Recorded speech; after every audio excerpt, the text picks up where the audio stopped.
Assalamualaikum warahmatullahi wabarakatuh. Kali ini kami ingin menyampaikan program kami tentang optimalisasi teknologi informasi. Nah, bagaimana dengan adanya teknologi informasi ini, kami mengambil satu fitur ya di dalam dunia perkomunikasian, yaitu YouTube. Kami sekarang lagi mengembangkan rumah YouTube. Rumah YouTube adalah sebuah program ya untuk setiap RW ya supaya bikin channel YouTube. Dengan adanya channel YouTube yang ada di setiap RW itu bagaimana nantinya ya setiap lingkungan itu betul-betul hidup. Ya, betul-betul hidup dengan berbagai konten-kontennya. Ya. Sehingga bagaimana nanti antara RW yang satu dengan yang lainnya itu bisa saling menginformasikan. Ya, info bisa berupa kegiatan-kegiatan kemasyarakatan, kegiatan keagamaan, kegiatan bisnis, ya, maupun kegiatan-kegiatan yang sifatnya edukasi, hiburan, ya, atau semua aktivitas yang ada di dalam lingkungan RW tadi.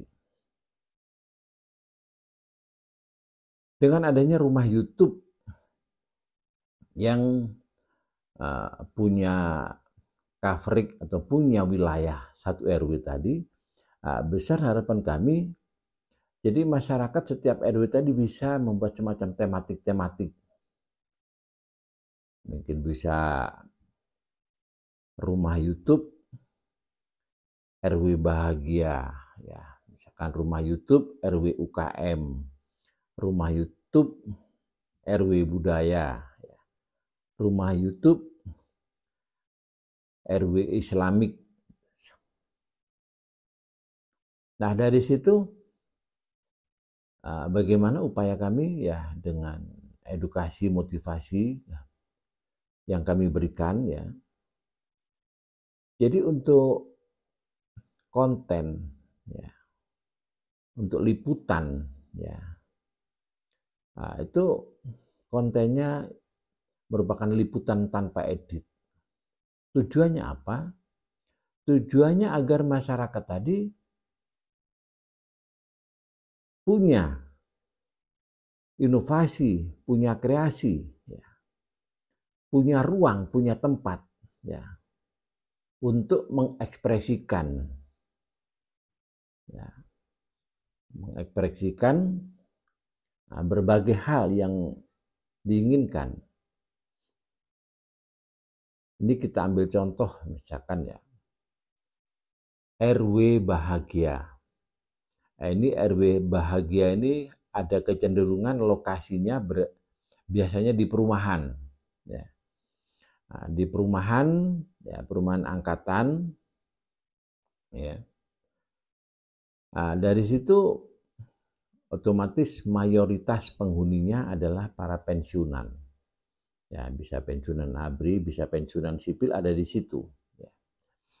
Nah, dari situ di saat kita membuat sebuah tematik rumah YouTube Bahagia, ya, jadi bahagia itu bermacam-macam yang nanti kita edukasi, kita motivasikan. Contoh misalkan ya, rumah YouTube RW Bahagia, misalkan kita ambil salah satu profil bagaimana bahagia dari ya sebuah keluarga yang sampai ngomong cucu. Nah, itu konsep atau liputan RW Bahagia. Nah, jadi nanti liputannya bagaimana satu keluarga tadi ya beserta anak dan menantunya ya dan cucu-cucunya bikin konten. Kontennya bebas ya, guyonan ya. Mungkin kalau anaknya sudah bisa ngaji, ya suruh ngaji misalnya, ya. Misalkan baca surat-surat pendek ya, atau yang lain. Jadi itu salah satu contoh misalkan RW bahagia. Jadi RW bahagia tadi macam-macam latar belakangnya, ya. Misalkan keberhasilan putra-putrinya ya yang sudah lulus sekolah dan bekerja, ya itu juga salah satu contoh model rumah tangga yang bahagia, ya. Atau misalkan ya banyak lah ya, yang jelas kita nggak membatasi ya. Harapan kami dengan adanya RW bahagia tadi paling tidak masyarakat itu punya kreasi sendiri ya. Bahagia dari apa? Oh ternyata dia bikin konten tentang anaknya yang sudah hatam Quran ya, bahkan hafiz Quran misalnya ya. Dari situ akhirnya ada sesuatu yang positif. Itu contoh misalkan kita membuat tematik rumah YouTube RW bahagia. Misalkan kita bikin contoh lagi misalkan ya, rumah YouTube RW Islamik. Ya. Ini tematik-tematik yang kita tonjolkan. Jadi bagaimana di saat kita membuat rumah RW tematik tadi ya, karena tematiknya Islamik ya, minimal kegiatan keagamaan ya, mungkin yasinan ya, mungkin tahlil, mungkin tiba ya, mungkin ada albanjarian ya, mungkin ada pengajian, mungkin ada tausiah para ustadz-ustadzah ya. Itu yang harus lebih dominan ya, lebih dominan. Jadi karena RW Islamik ya otomatis berbagai kegiatan jamaah ya atau tausiah-tausiah yang disampaikan oleh ustadz dan ustadzah itu RW Islamik ya. Terus ada lagi misalkan rumah YouTube RW UKM. Otomatis di sini yang ditonjolkan ada usaha apa saja di dalam lingkungan RW tadi ya. Sehingga itu yang harus diinformasikan dengan membuat konten ya. Sekali lagi kontennya adalah liputan tanpa edit, maksudnya mempermudah ya, mempermudah masyarakat untuk bikin konten. Nah, jadi kontennya bebas ya. Di sinilah besar harapan kami ya, misalkan dengan adanya rumah YouTube tadi, bagaimana lingkungan tuh betul-betul hidup ya. Contoh misalkan ada anaknya ulang tahun, bisa di-shooting ya, nanti di-up di channel YouTube ya, ulang tahun atau materi anaknya lah, atau misalkan baru beli mobil atau baru beli motor segala macam ya, kontennya bebas ya. Nah dari situlah sehingga bagaimana keguyupan ya, kerukunan ya, dengan adanya berbagai konten tadi ya, menunjukkan adanya sebuah guyup rukunnya ya. Bukan berarti kalau yang beli mobil, beli konten terus sombong ya, enggak ya. Begitu juga yang mampu beli motor, misalkan bikin konten, aduh beli motor aja kok bikin konten, enggak gitu. Disitulah perannya nanti ya para sesepuhnya ya, para tokoh ulamanya ya, itu yang memberikan tausiah. Jadi channel YouTube kita buat ini bukan semata-mata untuk saling mamerkan secara ekonomi atau apa, enggak ya. Karena rumah YouTube ini merupakan media ya, yang kita sepakati untuk menyampaikan berbagai informasi, ya, dan ada kebebasan sepanjang tidak ada unsur sara saja. Sehingga dari situ besar harapan kami, ya, RW ini betul-betul hidup. Dari sisi UKM misalnya, akhirnya masing-masing RW bisa saling mengetahui, oh di RW sana ada ini, ada ini. Misalkan dari sisi jasa, oh dari RW sana bisa mengetahui, oh di sana ada ini, dan lain sebagainya. Dan besar harapan kami, ya, bupati, wali kota, ya, ini bisa menjadi sebuah metode, ya, untuk penggalangan suara. Caranya bagaimana? Ya. Kalau saya punya cara, setiap RW yang sudah membuat channel YouTube, ya, supaya membentuk kepengurusan, ya, ada ketua, sekretaris, bendahara. Nah, dari situ, ya, saya punya metode bagaimana saya cara memperoleh suara, ya, kita akan berjanji, ya, kepada semua RW yang sudah bikin YouTube channel, ya, kita berikan peluang untuk mengelola anggaran. Ya. Kita berikan peluang untuk mengelola anggaran. Makanya dibentuk ketua, sekretaris, bendahara, ya, untuk bisa dipertanggungjawabkan kaitannya dengan pengelolaan anggaran tadi. Ya. Anggarannya untuk apa? Ya pastinya untuk bagaimana masyarakat di lingkup RW tadi yang punya usaha kecil-kecilan itu bisa terbantu. Ya, bisa terbantu.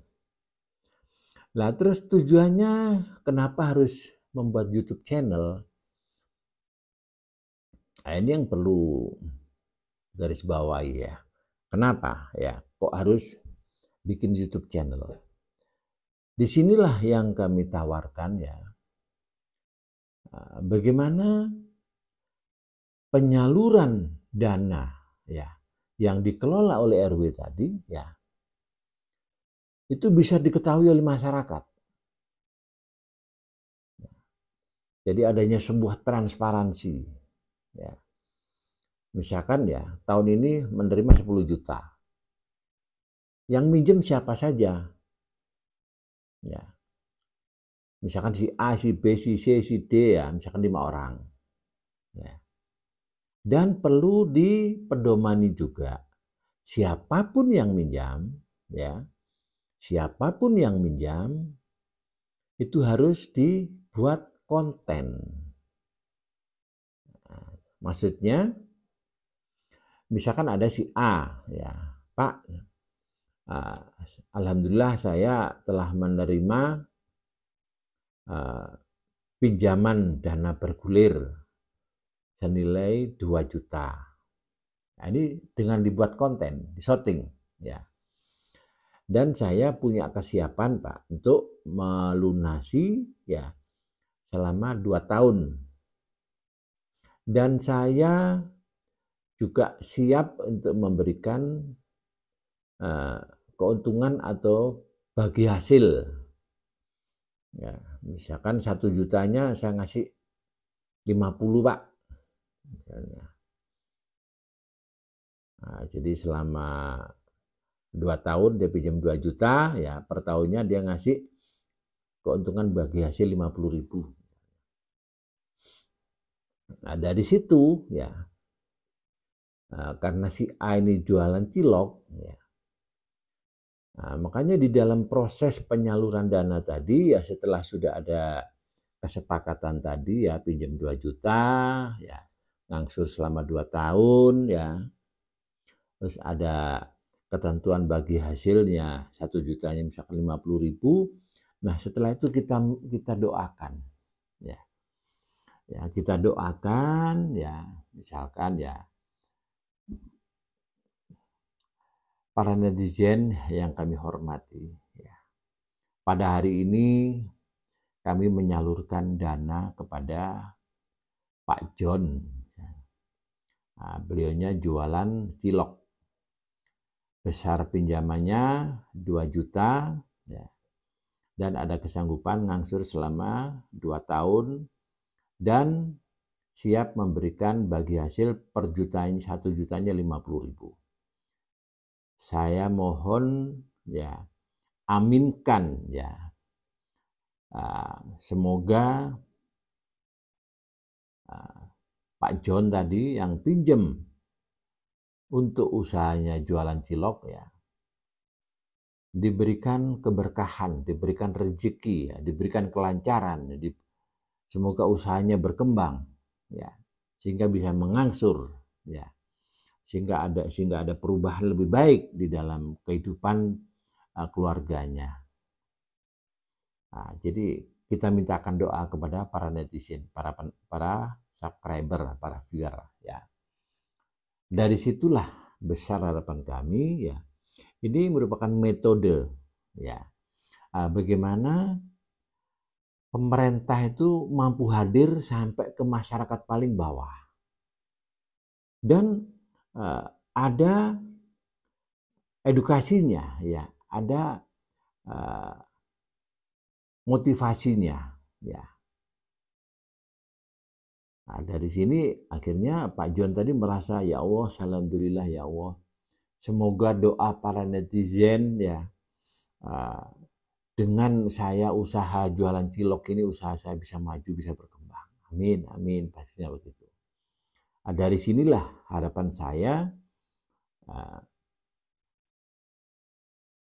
yang selama ini sering terjadi ya, di saat kita pinjam atau menerima bantuan itu tidak diketahui oleh masyarakat secara umum ya.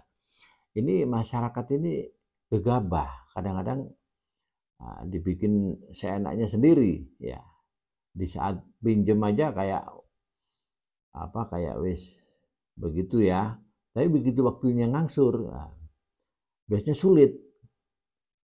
Nah, inilah harapan saya dengan adanya cara dengan channel YouTube tadi ya, dan kita minta kepada netizen untuk mendoakan ya, dan nanti ada kewajiban bagi yang pinjam tadi supaya bikin konten tentang usahanya ya, sehingga usahanya terpantau terus ya. Dari sinilah ya akhirnya akan ada keseriusan dari masyarakat yang memang membutuhkan pinjaman ya, dana bergulir tadi, dan bisa dimanfaatkan secara efektif, secara efisien ya, dan betul-betul punya tanggung jawab. Insya Allah dengan cara ini ya, di saat misalkan ya setiap tahunnya misalkan per RW-nya misalkan mendapat 10 juta, terus tahun berikutnya lagi dapat lagi 10 juta, katakanlah misalkan selama 5 tahun mendapat 50 juta. Itu berarti sudah ada berapa warga yang akan menikmati dari dana bergulir tadi. Dan keberhasilan kesuksesannya dari program ini adalah adanya ruh transparansi ya, yang kita kemas dengan membuat channel YouTube tadi. Nah, sehingga antar RW bisa saling mengevaluasi, oh di sana ada usaha ini yang menerima bantuan sekian orang dan sebagainya, itu saling mengetahui. Nah, terus bagaimana perkembangan perekonomian dari masyarakat yang sudah menerima bantuan tadi juga akhirnya saling mengetahui. Disinilah akhirnya yang selama ini ya ada image ganti presiden bolak-balik, ganti bupati, ganti wali kota, ya wis pancet aja seperti ini. Ya. Dari sinilah harapan saya ini menjadi sebuah perubahan ya. Sehingga masyarakat tadi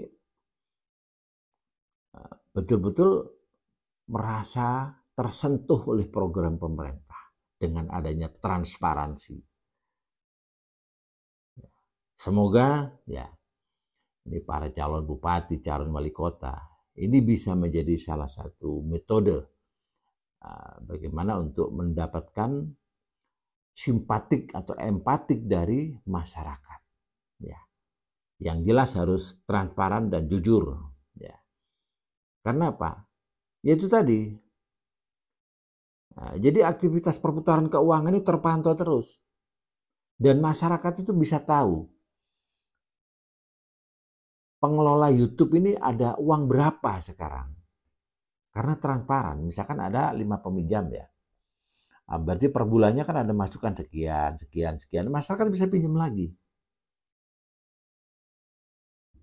Nah dari situ besar harapan kami ya dari perguliran anggaran yang setiap tahunnya 10 juta tadi akan efektif, efisien. Dan masyarakat betul-betul akan merasakan adanya sebuah perubahan yang lebih baik. Ya mungkin itu sekilas dari program dari Warisbi, yaitu rumah YouTube. Jadi rumah YouTube dibentuk di setiap RW. Itu yang bisa kami informasikan. Akhir kata, wassalamualaikum warahmatullahi wabarakatuh.